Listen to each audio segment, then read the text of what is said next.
Have you ever heard of a mermaid god in the Bible? It sounds like something straight out of a fantasy novel, but let's dive into the fascinating story of Dagon, a deity that once rivaled the God of Israel. The name Dagon often conjures images of a half-man, half-fish creature, thanks to ancient traditions and some interpretations. The mystery starts with his name. In Hebrew, Dag means fish, which is why many scholars and ancient commentators pictured him as a merman. Imagine this powerful sea god, worshipped by the mighty Philistines, one of ancient Israel's most formidable enemies.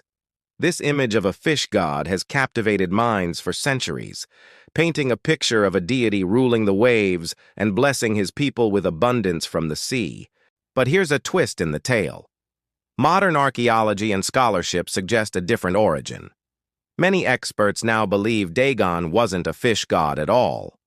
They trace his name back to Dagon, a Canaanite word for grain or corn.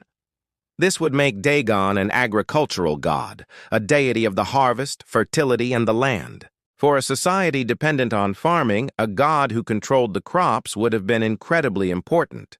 So, was Dagon the lord of the sea or the master of the fields?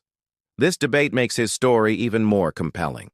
Regardless of his origins, Dagon plays a crucial role in the biblical narrative, especially in the book of 1 Samuel. This is where we see the ultimate divine showdown. After a fierce battle, the Philistines capture the Ark of the Covenant, the most sacred object in Israel, and place it in Dagon's temple in Ashdod as a trophy. They believed they were showing the superiority of their God over the God of Israel. But the next morning, they walked into a scene of complete shock. The statue of Dagon had fallen on its face before the ark. They propped it back up, probably brushing it off as a coincidence. But the following day, the message was undeniable. Dagon had fallen again, and this time his head and hands were broken off, lying on the threshold.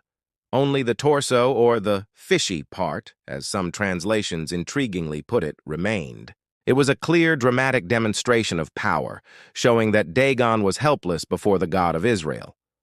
The story of Dagon is more than just an ancient myth. It's a powerful lesson about faith, power, and the clash of cultures.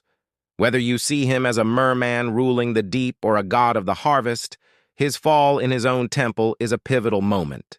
It's a story that reminds us of the profound spiritual battles that shaped the ancient world and continue to resonate in texts today.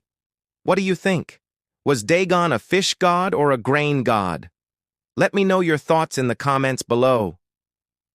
Thanks so much for watching and exploring this biblical enigma with me. If you enjoyed this deep dive, don't forget to like, share, and subscribe for more fascinating stories from history and scripture. See you in the next video.